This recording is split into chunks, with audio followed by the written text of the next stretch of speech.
What, if anything, will you change in your methods and processes in the future? I think you mentioned to me that you might go back to that three-step. Right. As soon as handoff. as soon as our velocity of sales increases, we want to make sure that we maintain our we maintain our quality. The last thing we want to do is have a long tail following us behind, following behind us. Not that we haven't experienced some challenging times in our customer service, because we have. Everybody's human. It's like I tell our clients when we go to the walkthrough, I said, a pencil has an eraser for a reason. So if we're human, we may make a mistake, but if we do make a mistake, you'll know that we're there to address all the concerns that you're gonna. And what's the advantage, the real advantage of breaking it into 3 stages as opposed to 2? The major advantage is like anything else. The more variables you add, the more frequency of errors you're gonna. In other words, if I'm controlling 5 variables here, I'm controlling 5 gauges on a board, and all of a sudden you add 10 gauges on a board, the likelihood that I'm going to make a mistake is greater than if I'm controlling 5 gauges on a board. So what we try to do is we try to reduce the number of trade partners that are superintendents or builders. We call everyone a builder that they interact with, so that they're focusing on fewer tasks more precisely. Specialization. So it would be specialization. Yeah. The structural guys dealing with the trades through the drywall. Right. And then so you don't have to worry about painters and that kind of stuff. In other words, he's focused all the way through drywall, so he's dealing with less trades. And when you deal with less variables, you get more consistent. So it's reducing the management span. Right. Less variables, more consistency in results. Wonderful. Truly does work. Well, I've exhausted my list of questions. Anything else you'd like to add to the reasons for your success this last year in a very challenging year? You did more with less, which a lot of companies are doing these days, and that's important. Is there anything you'd like to add? No, I think the proof is in the pudding. I mean, everybody did their part or is doing their part. Right. From point A to point Z.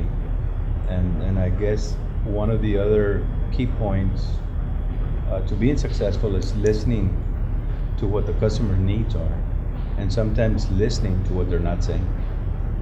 Because once you really dig into their heart and get out what they're not saying and accomplish what's really in there and delivering it, that's. So you have to read between the lines. Oh yeah. Yeah. What's on the horizon for you guys in terms of if the market starts to heat up again? You guys have got some projects that would bring online? Yeah, well, we've got a community that we're currently the only builder in. So I think as the market improves, we'll be able to continue and delivering a good product out there. I think from our standpoint, some of the challenges that we've faced as a builder, from inception, we've always tried to be a full service in the real estate. In other words, so one of our last things that we had to add was a realty service, and the reason for that is because we can't be as a builder that builder for all our clients, but as we've developed trust with the families, what we've done is we've also expanded more into the resale market through our realty company. It was something that we're going to open up in 2007 when all the subprime, when all our lender partners started declaring bankruptcy. It's kind of like, oh, we need to stop this game plan that we're on, and we opened it up last year. So we have sold existing homes through our realty side. So when clients come into our platform, if it's not something that we have, or frankly what's happened these days right now are our competition's a foreclosure home. Yeah. So we try to educate the buyer and let them know that purchasing a new home is definitely different than purchasing a repossessed home. And really, all of us have had to compete with a realtor home. So sometimes when we talked about that education to our consumer, you know, it's kind of, you get them approved. Well, I want to go buy a repo now. You know, I said, well, yeah, but do you realize how much a new home costs today versus what it used to cost 3 years ago? Right. And that's kind of like I didn't catch that. What are you saying?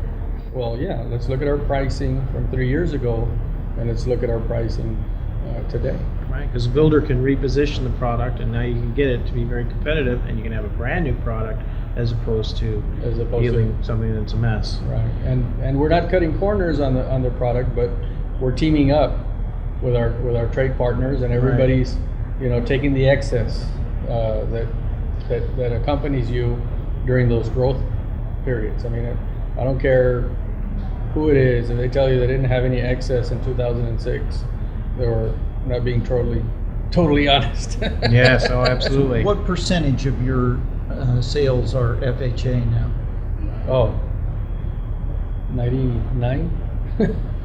Yeah. There is no subprime. Yeah. Conventional loans are far and in between. So yeah, the majority is close to 100% on the FHA. Right. FHA is the old subprime, and as Yeah. we're like I said earlier, we're back to the old subprime, except for everybody's a number. Mm-hmm. So we're not only did we take 20 years back, but we've taken 20 years back and we've taken out the, you know, eye to eye. You know, is he truly you know, can he truly afford the payments? When I asked Paul, hey Paul, are you going to be able to afford that $1,000 a month? Mm-hmm. If I sense Paul saying, oh well, yeah, but no loan for you, Paul. I mean, that's, you know, some of the lenders in the you know, in the early 90s, you know, we'd take them to our lender, and the lender would look at that young family and are you sure you can afford that? You know, back then it was $600. You know, things, you know, over the last 20 years, the dollar's not buys, you know, doesn't buy the same amount, but all relatively speaking, you know, incomes have gone up 100% also from those days when, you know, minimum wage was $4.50 an hour. What was it, $4.25? Yeah, 425. It used to be $4.25 an hour, and we, you know, the lender would look at him straight in the eye and say, "Are you going to afford that $600 payment?"